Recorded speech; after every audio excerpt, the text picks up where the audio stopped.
Good day to you. This is a very brief tutorial to show you how to put a watermark as a header for your letters or whatever you want to do in Word. So what I have here is a new document opened in Word, and I'm going to insert a watermark that will act as our header. So a bit of knowledge about how Microsoft Word works with images will be helpful. So you can always find more of that on YouTube. But this is basically to show you how to insert a ready-made watermark into your Word document. So what you do first is obviously you will go into Word and then you go into Insert and Picture. Then you find the picture that you want to use as a watermark. In my case, I already have one made, and all I have to do is select the one I want and input it. If you want it as a watermark, make sure it's PNG or GIF, which is GIF, because that supports a transparent background. So we'll choose this one and open it. So once it's open in Word, as you can see, it's pretty large.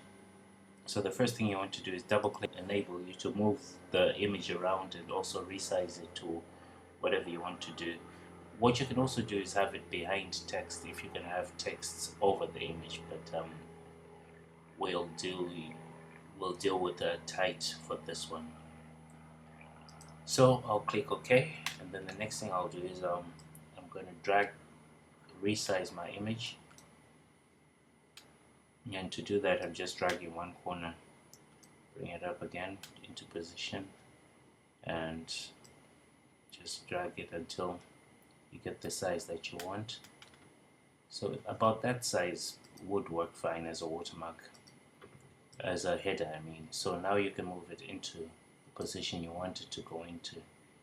You want your header to be. Just make sure you're within the printing borders which show over here. You can always do a little trial and error and move it around until you get it where you want it to be. So that's about it. And once you've done that, you can now, as you can see, as I move my cursor, I have the problem that the image is moving too. So what you do is once the image is highlighted like that, you press your forward key, and that should have given us an option.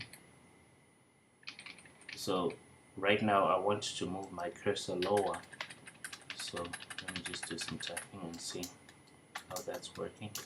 Oh great, so it seems to be working fine, and I've got my letterhead here, or my watermark, whatever.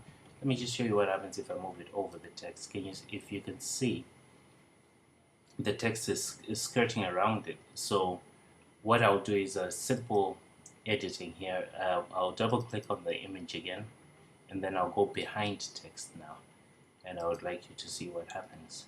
So now when you move the image, the font doesn't move with it, which is actually what we want. So sorry about that with the tight, but that's how I usually work it.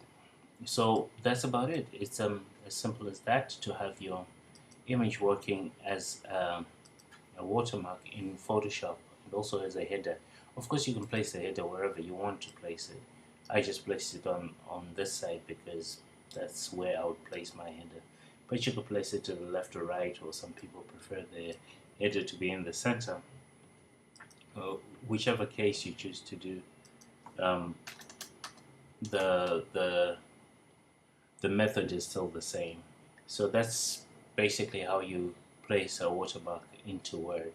So what I'm going to do now is grab a bunch of text and just show you how to use it as a watermark within the document. So I'll just copy that text and I'll carry it back to our document right there, and I'll paste it right in there.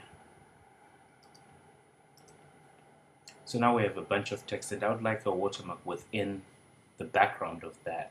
So I can either use this one by copying it, right click, copy, and then you click where you want to insert it. Actually, I'll just paste it up here, paste, and now I've got two of these going on. So I'll click and drag one, and bring it over here right behind the text. Then I'll just enlarge it to whatever size I want to have it as, and there we go, nicely done.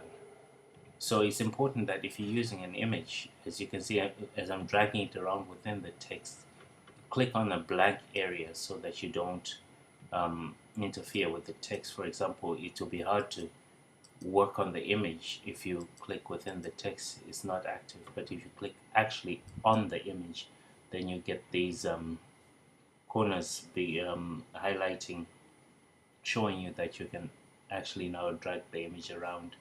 And I would drag it in the empty area of the image like so, and it moves around as you please. Or you can grab a corner and enlarge the image even further. So there we are.